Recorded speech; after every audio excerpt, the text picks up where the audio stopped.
What is going on, guys? Welcome back to the channel. The Lakers got a huge win over the Oklahoma City Thunder on the road tonight, 138-28, improving the Lakers to 25-21 on the season. They are now 5-7 without LeBron, and they are back in that 8th seed, holding on to the 8th seed for dear life. So that was a crazy game, but I just want to start with the referees. This shit is unacceptable. I am sick and tired of watching the Lakers get fucked night in and night out by these referees. Let's just jump to the fourth quarter. 3 minutes to play in the game. The Lakers lead by 1. The ball clearly goes off Russell Westbrook. Yes, Westbrook, who is 10 for 50 in his last 2 games against the Lakers. The ball clearly goes off Westbrook, and the ref standing right there could obviously see who it was off. He calls it Thunder ball. They inbound it. The Thunder get an and one. The Lakers go from being up 1 with the ball, 3 minutes to go, to now they're down by 2 with 3 minutes to go. And just that play aside, the Thunder shot 36 free throws tonight. The Lakers shot 21. Now, credit to the Lakers. The Lakers made 19 out of 21 free throws tonight. So the Lakers shot 90% from the free throw line. I'm super proud of this team. They gutted out a win that they desperately needed on the road. They had the refs against them all game long. I mean, it's just ridiculous. Every ticky-tack foul gets called for the Thunder, while the Lakers can get mugged down in the post, and it just doesn't matter. They're not calling it for the Lakers. They swallow their whistle on every Laker possession. Okay, so the Lakers down by 2, 3 minutes to go. The Lakers battle back. They get up by 5. The Thunder cut it to 3. 5 seconds to go. Thunder have the ball, down by 3. Russell Westbrook comes down the court, 2 seconds to shoot. He's about 3 feet behind the three-point line, about to pull up, trying to tie the game up. And Lonzo Ball grabs him, trying to foul him on purpose, but Russell Westbrook had already started his shooting motion. So those 3 free throws tied the ball game up, and we knew the Lakers weren't going to hit a game winner. It was close. Kuzma came close to hitting the game winner over 2 people from the three-point line, fading away in the corner. So they went to overtime. But if the ref makes that right call with 3 minutes to go, the Lakers don't even have to go to overtime. So I would have lost my shit if the Lakers lost this game, a game that they desperately needed, because the referees just seemed to give the Lakers the shit end every single game. I mean, I don't understand with 3 minutes to play why you can't review that call. You got the entire Laker team screaming that it was off Russell Westbrook. You know it was off Russell Westbrook, and you're just not going to go to the replay. And on top of that, when they inbound it, you're going to call the and one. I mean, it's just killer to a young team like the Lakers, but they hung in there.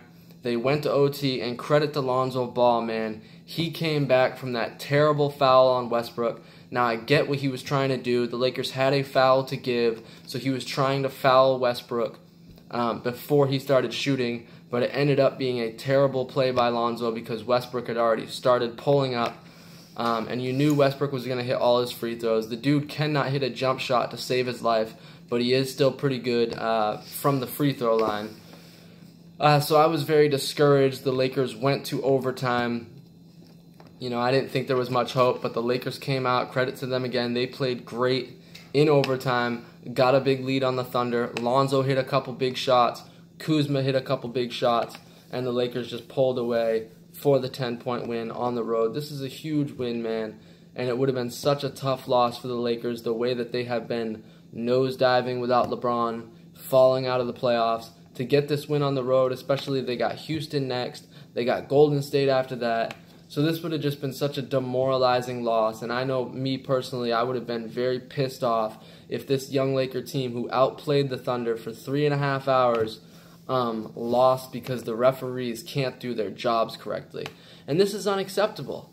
If I'm Luke Walton, I'm sending in the tape of this game, and something has to be done because it's always the Lakers getting screwed.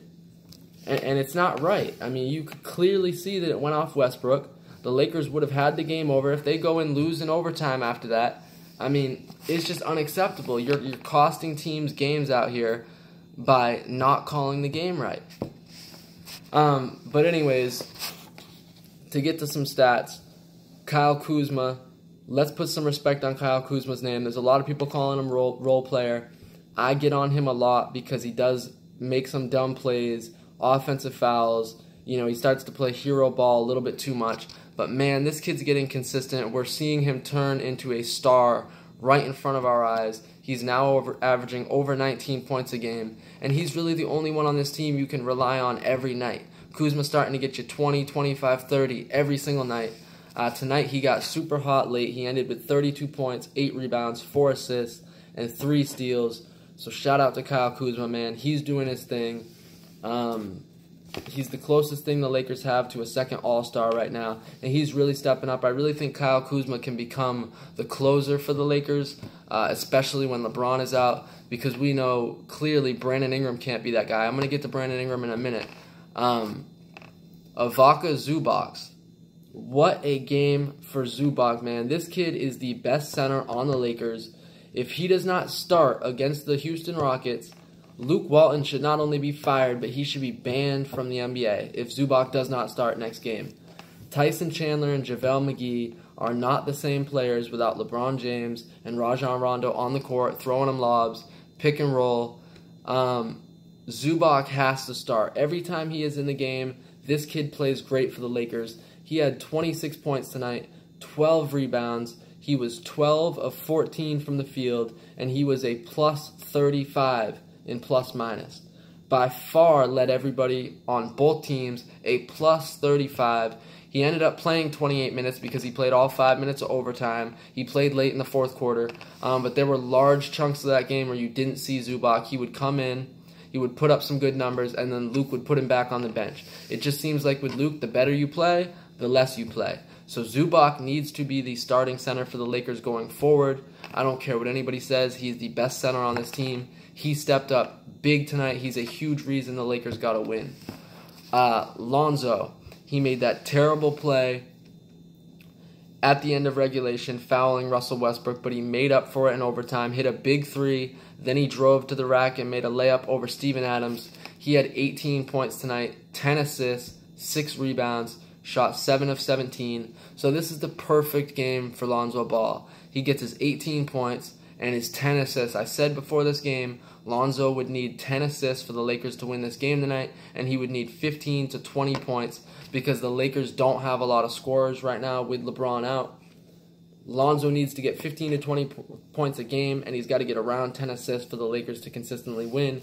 He got 18 points, 10 assists, 6 rebounds, and I loved that he took that bad play at the end of regulation. He didn't, sulk about it. He didn't let it stick with him. He put it behind him, and he stepped up in overtime and got the Lakers the win. Okay, Brandon Ingram.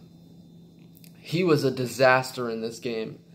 Brandon Ingram driving to the rack, missing layups, getting blocked, turning the ball over. I mean, it was a mess. He finished with 8 points, just 1 of 9. His one bucket was on a dunk with about 30 seconds to go with the Lakers up by 8 in overtime. Other than that, he hit 6 free throws. That was his scoring for the game. Now, I will give him credit. He had 11 assists. 9 of them were in the first half. I looked at the box score at halftime. I was very surprised to see Brandon Ingram had 9 assists, so I'm going to give him his props for that. He only had 2 in the second half. Luke Walton sat him for a huge chunk of the second half because he was playing like such garbage. But credit to him for getting 11 assists. He had 5 rebounds. But, man, Brandon Ingram has to be better offensively, has to be better with his decision-making. He is a number 2 pick in his 3rd year. He's got the size, the length, everything. Brandon Ingram has to be better. Hopefully he can play better going forward because I'm not liking what I'm seeing from Brandon Ingram right now. KCP chipped in, starting again tonight for the 2nd straight game. He had 13 points. But it was Josh Hart who came off the bench and played all the minutes late. He played really solid. He had 12 points, 10 rebounds, 5 assists. And what I loved about Josh Hart tonight, he was hitting his shots, he was rebounding, but most importantly, he was just fighting tonight. Every rebound, he was fighting for that rebound. He was taking hits. He was laying it all on the line. You could tell he's taking it personally, that he's been demoted to the bench now, and he is now fighting for that starting job back. And if he's going to play like this, then he can have his starting job back. But the way he's been playing lately, He needed to sit some time on the bench. He's been talking too much and not performing. So hopefully we can get this Josh Hart going forward, because I loved what I saw from him tonight. This is the Josh Hart we had earlier in the season. This is the Josh Hart we had last season. This is the Josh Hart the Lakers need going forward. To get to some Thunder numbers, Russell Westbrook tonight, and this is the thing with Russell Westbrook, he's always going to get his numbers, but don't let his numbers fool you. He plays a bad brand of basketball. I said before the game, the key to the game was make Russell Westbrook take more shots than Paul George. The Lakers did that tonight. I said if you did that, the Lakers will win the game. Russell Westbrook tonight, 26 points, 13 assists, 9 rebounds. He shot 7 for 30. Last game against the Lakers about 2 weeks ago at Staples Center, he shot 3 for 20.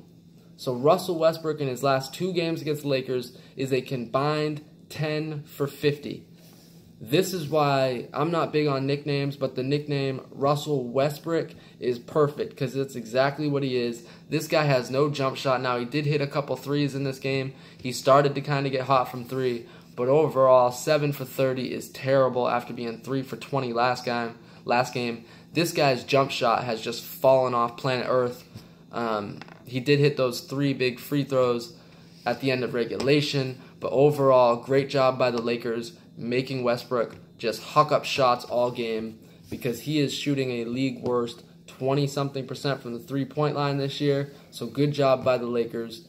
Paul George tonight had 27 points, 8 rebounds, 7 assists. Another good game for Paul George. But at the end, the Lakers made Westbrook take all the good shots, not Paul George, and that was a huge key to this game. All right, so this Terrence Ferguson kid for the Thunder, this kid has just turned into Ray Allen. I'm not even going to look at his numbers on the season percentage-wise, but every time I turn on the TV and this Terrence Ferguson kid is shooting, this kid does not miss. Now, he missed a couple late, but man, he was scorching the Lakers early. He had 21 points, 6 of 12 from 3. I swear he hit his first 6. This kid was on fire. He's really turning into a good role player for the Thunder. The Thunder are a pretty good team. Their only problem is their leader and their quote-unquote best player just hucks shots, and he's not a good shooter. That's what's going to hold the Thunder back going forward and in the playoffs. Steven Adams tonight was, good down low as usual. 17 points, 15 rebounds. He was fighting for those rebounds. It really bothered me tonight how the Lakers let so many second chance points happen. Every time there was a loose ball, the Thunder got it. There was a sequence in the third quarter where Russell Westbrook went to the free throw line for 2 free throws. He missed both of them. Steven Adams got the rebound, kicked it out to Ferguson for 3. Ferguson gets fouled shooting the 3. Ferguson goes to the line, hits his first 2 free throws, misses his third. OKC gets the rebound again, kicks it out to Paul George, and Paul George drains a 3. So they get 3 shots on that possession. They get 5 points. That's the type of stuff the Lakers got to stop doing. When there's a rebound to be had, they have to get it. It's about effort and energy. It came and went in this game. They had a lot of mental lapses where the effort and energy wasn't there. But luckily they put it together in the fourth quarter and in overtime. But they got to cut down on those offensive rebounds for the opposing teams. Patrick Patterson came in. He hit 3 of 4 threes for 9 points. And Grant had 14 points off the bench. So that OKC bench is, over the past couple of years, they really haven't had a bench. Now they got Schroeder. They got Grant. They got Ferguson, who I think Ferguson might be started now. But either way, they got some good role players for OKC right now. I think OKC is a pretty good team. But in the end, Westbrook is going to stop them from going anywhere in the playoffs, just like last year. So to get to some team stats, the Lakers shot 50% tonight from the field. They shot 19 of 40 from 3, so almost 50% from three-point range. They shot 19 of 21 from the free throw line. So this is really breaking news. The Los Angeles Lakers shot 90% from the free throw line tonight. Credit to them, man. I know they've been working on their free throws in practice. If the Lakers can start making even close to this, they're going to win a lot of basketball games. Now, the downside is they had 23 turnovers tonight. They were very loose with the ball, a lot of dumb passes, especially early. But you can't critique them for everything because they did shoot the ball very well tonight. 50%, almost 50% from the three, hitting 19 threes and 19 to 21 from the free throw line. They also got 63 rebounds compared to just 44 for the Thunder, so they did out-rebound the Thunder by 19, even with giving up some of those second-chance rebounds. They held the Thunder to just 39% shooting tonight, but the Thunder hit 22 out of 54 threes. The Thunder were just hucking threes all game. Really, both teams were, but the Thunder hit 22 threes tonight. They hit 24 out of 36 free throws, and the Thunder had 15 turnovers. The last time the Lakers and Thunder played, the Lakers held the Thunder to 35% shooting and 22% from three. They did basically the same tonight from the field, but they gave up a lot of threes tonight. The Thunder were just red hot all game. But in the end, the Lakers get a huge win. I'm still pissed off about the refs. Something needs to be done about these refs because you can't be losing teams games like this because you can't officiate the game correctly. It's just irritating, man. You watch a game for 3.5 hours and you see your team getting robbed of a fair chance to win the game, a game you feel like they deserve to win, and it's all because of the referees. They called everything for the Thunder down the stretch, and credit to the Lakers. I'm super proud of the Lakers for gutting it out, getting this win tonight, especially going into overtime after Lonzo fouls Westbrook from three. It took a lot of guts to hang in there and win this game on the road tonight. It was a game that they had to have, so the Lakers are just staying above ground right now without LeBron. LeBron's agent, Rich Paul, came out today and said LeBron could be out another 3 weeks, that the injury is 3 to 6 weeks. Basically, Rich Paul said, we don't give a shit what anybody says. LeBron's not coming back till he's 100%. LeBron don't owe nothing to nobody, so it looks like LeBron could be out a little bit longer, which means the Lakers are definitely in trouble. But if they can get more performances like this, they could make some moves in the West. I think they got a good chance against Houston in a couple nights because Houston is playing without Capella and Chris Paul. So we will see how the Lakers fare against the Rockets in a couple nights. I'll definitely be back with a recap of Rockets-Lakers. Make sure you guys like, comment, and subscribe. I will catch y'all later, and go Lakers.